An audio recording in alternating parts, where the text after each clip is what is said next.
નમસ્કાર દર્શક મિત્રો, હું છું પરેશ ચૌહાણ. સૌરાષ્ટ્ર સમ્રાટ ન્યૂઝ ચેનલમાં આપનું હાર્દિક સ્વાગત છે.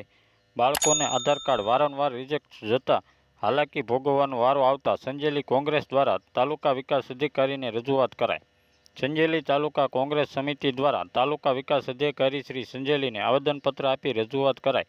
સંજેલી તાલુકા કોંગ્રેસ પ્રમુખ દિનેશભાઈ તાવિયાડના નેતૃત્વમાં સંજેલી તાલુકા કાર્યકારી પ્રમુખ ભાવેશભાઈ પરમારની ઉપસ્થિતિમાં રજૂઆત કરાઈ.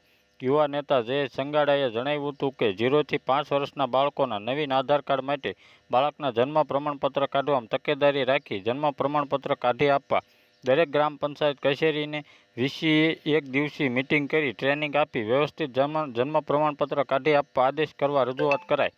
અભણ અશિક્ષિત વાલીઓને ખ્યાલ હોતો નથી અને બાળકોના જન્મ પ્રમાણપત્ર વારે ઘડીએ સુધારો કરાવવો પડતો હોવાથી આધાર કાર્ડ સેન્ટરના કર્મચારીઓ, ગ્રામ પંચાયત વીસી તથા જનતાને માહિતીના અભાવે તકલીફ પડી રહી છે. વારંવાર આધાર કાર્ડ રિજેક્ટ થઈ રહ્યા છે. વીસી દ્વારા તકેદારી રાખી મુખ્ય 4 મુદ્દાઓ ધ્યાને રાખી જન્મ પ્રમાણપત્ર બનાવવામાં આવે. 1. બાળકનું પૂરું નામ હોવું જોઈએ. 2. માતાનું નામ માતાના આધાર કાર્ડ પ્રમાણે. 3. પિતાનું નામ આધાર કાર્ડ પ્રમાણે. 4. પિતાના આધાર કાર્ડ પ્રમાણે સરનામું. 15 નવેમ્બરના રોજ લગભગ દરેક ગ્રામ પંચાયતમાં ગ્રામસભા યોજવામાં આવનાર છે. આ ગ્રામસભામાં વીસીએને 5 મિનિટની ટ્રેનિંગ આપવામાં આવે જેથી જન્મ પ્રમાણપત્રમાં થતી ભૂલો ન થાય અને જનતાને વારંવાર જન્મ પ્રમાણપત્રો કાઢવામાં ધક્કા ખાવા ન પડે. બ્યુરો રિપોર્ટ વિજય સરપોટ, સંજેલી.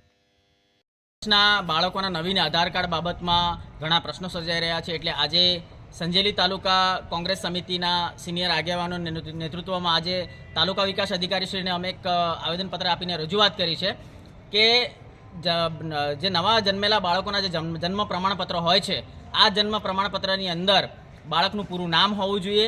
માતાનું જે નામ છે એ આધાર કાર્ડ પ્રમાણે હોવું જોઈએ. પિતાનું નામ પણ આધાર કાર્ડ પ્રમાણે હોવું જોઈએ અને એની અંદર જે સરનામું દર્શાવવામાં આવે છે સરનામું પિતાના આધાર કાર્ડ પ્રમાણે હોવું જોઈએ. જે આધાર કાર્ડ સેન્ટર વાળા અત્યારે જે રીતે માંગી રહ્યા છે એ રીતનું દરેક ગ્રામ પંચાયતના વીસીને એક ટ્રેનિંગ આપવામાં આવે, એમને પરિપત્ર આપવામાં આવે અને આવતીકાલે જે 15 તારીખે લગભગ પ્રત્યેક ગ્રામ પંચાયતની અંદર ગ્રામસભા યોજાવાની છે તો આ ગ્રામસભાની અંદર સાથે સાથે એમને આ 5 મિનિટની ટ્રેનિંગ આપી અને આ બાળકોના આધાર કાર્ડ બાબતે જન્મ પ્રમાણપત્રમાં જે પડતી મુશ્કેલીઓ છે તો એ પરિપત્ર પ્રમાણે જો જન્મ પ્રમાણપત્ર કાઢી આપવામાં આવે તો વારંવાર જે ધક્કા ખાવા પડે છે ધક્કા ખાવાના બંધ થાય અને જે આધાર કાર્ડ સેન્ટરના કર્મચારીઓ છે આ કર્મચારીઓને પણ હાલાકી પડતી ઓછી થાય. સાથે સાથે વીસીને પણ જે વારે ઘડીએ 2-3 વખત જન્મ પ્રમાણપત્રમાં સુધારો કરવો પડે છે તે પણ ન કરવો પડે અને જનતા હેરાન ના થાય. કારણ કે એક વ્યક્તિ નાના બાળકોના આધાર કાર્ડ કરાવવા માટે 4-5 વખત ધક્કા ખાવા પડે છે. વારંવાર જન્મ પ્રમાણપત્રની અંદર સુધારા કરવામાં આવે છે. જો વીસી દ્વારા પ્રથમ વખત જ આ સંપૂર્ણ ગાઈડલાઈન પ્રમાણે જો જન્મ પ્રમાણપત્ર કાઢી આપવામાં આવે તો આ તમામ સમસ્યાનું સમાધાન આવી શકે એમ છે.